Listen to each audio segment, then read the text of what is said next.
Hi, I am new. I find you guys seem to like love flops so much, don't you? Today I will share the second part of it. After living with 5 girls, Asahi finds they have special identities, such as Ilya, who disguised as a boy, and Mongfa, who disguised as an ordinary person and was an agent before. I guess you definitely haven't thought of it before. What secrets are hidden on Mongfa? Let's see. Mongfa is a gentle and friendly teacher at school, for which she's popular among students. In fact, the real Mongfa is very different. She likes drinking so much, and when she gets drunk, she will do something crazy. For example, she seduces Asahi in various ways and sticks to other girls to feel their temperature. One night, Mongfa is horsing around the house again, and Asahi struggles to settle her down before he goes back to his room. Seeing a person hidden in his bed, Asahi lifts the quilt, only to see a strong stranger, who is Mongfa's enemy. He takes Asahi to a mansion and sets up a trap, luring Mongfa with Asahi as bait. When Mongfa gets the news, she quickly rushes to rescue him. However, they fall into danger with fierce enemies around.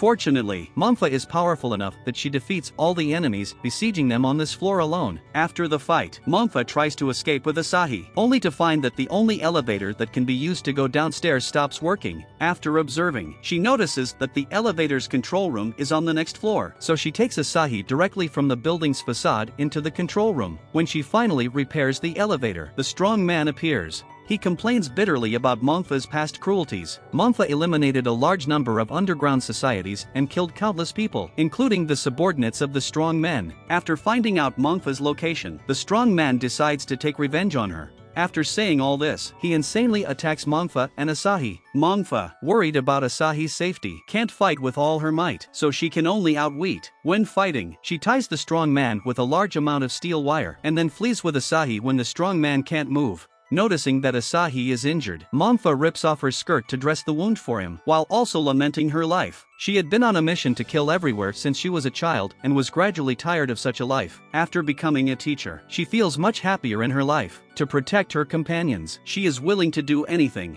Asahi is confused that Mongfa is saying these things at such a tense moment, but he quickly understands her. They reach the first floor of the building, where there is a large number of enemies with various weapons. Mongfa forces him away with a gun. It seems she wants to sacrifice herself to cover Asahi. After a tough fight, Mongfa defeats all the enemies. Just as she feels relieved and walks out of the building, the strong man breaks free and finds her. In order to defeat Mongfa, he transformed his whole body into a machine. He attacks Mongfa with all his strength, causing her to be unable to fight back at all. Just as Mongfa is about to be killed, Asahi, who won't abandon his friends and has been hiding nearby, throws a fire extinguisher to stop the strong man. Looking at Asahi's heroic figure, Mongfa sees a boy who looks a lot like Asahi in her mind. At this moment, Asahi uses a stun rod he has picked up as a weapon. The strongman tries to grab Asahi and finds that Asahi's skin is too lubricating to grasp. It turns out that Asahi found a bottle of lubricant in the building and applied it to his body. He throws the remaining lubricant at the strongman and then attacks the strongman with an electric shock rod, giving a chance to Mongfa so that she can end the fight with a fatal blow.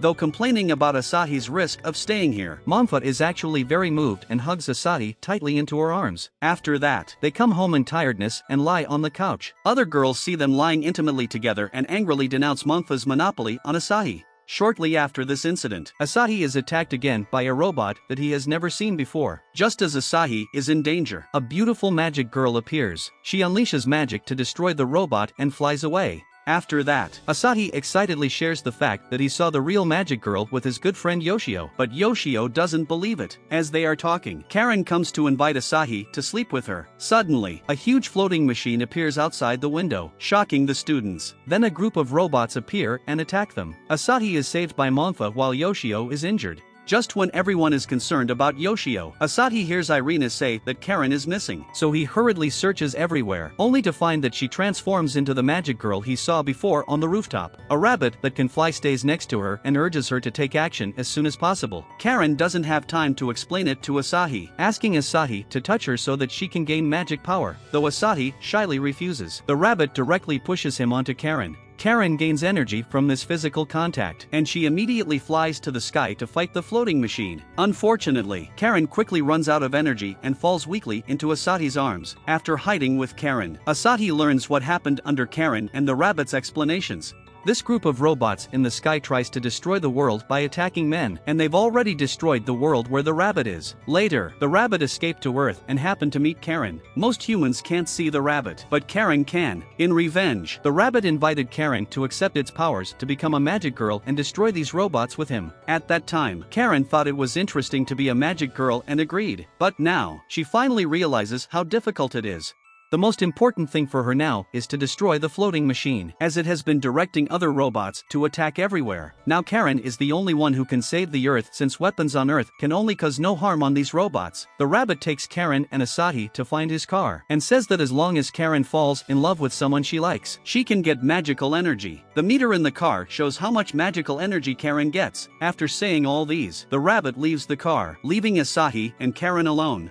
Then Karen starts to take off her clothes, thinking that sleeping with Asahi is the fastest way to get energy. Asahi quickly stops it, curiously asking Karen how she has obtained her energy before. Learning that Karen often gets energy by smelling his clothes, Asahi decides to try some intimate interactions other than sleeping. Noticing that Karen's energy does not increase at all while they are having intimate physical contacts, Asahi thinks that Karen is not in love with him, so even if they sleep together, she cannot get energy. Karen thinks Asahi is wrong, and then pushes Asahi down, taking off his clothes. At this time, other bridal candidates pass by the car on their way to flee away. They seem to hear Asahi's cry for help and approach the car curiously, but only to find nothing special, so they leave. Strangely, for a moment, Aoi's eyes glow red. Inside the car, Asahi fiercely resists Karen's actions, saying that he wants Karen to cherish herself. If she regrets sleeping with him because of this incident in the future, he will be sad. Hearing this, Karen is stunned, and Asahi takes the opportunity to open the car door and instructs the rabbit to flee with Karen. He then rushes out to attract the attention of the robots and cover Karen's retreat.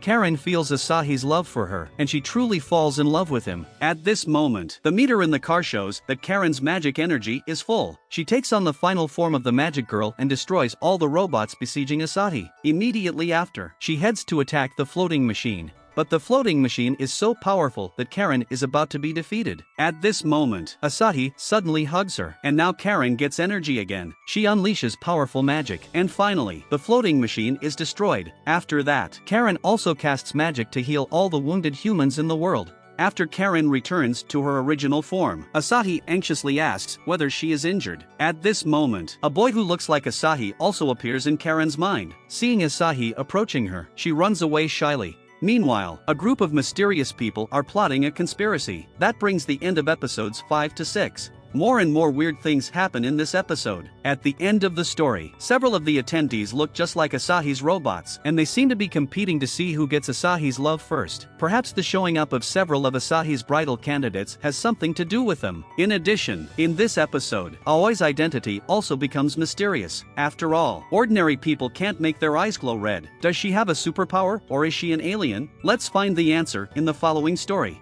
According to the old rule, if you like the story, you can type "go on" in the comments section. The more comments, the faster the next update. Also, don't forget to subscribe to my channel. Bye.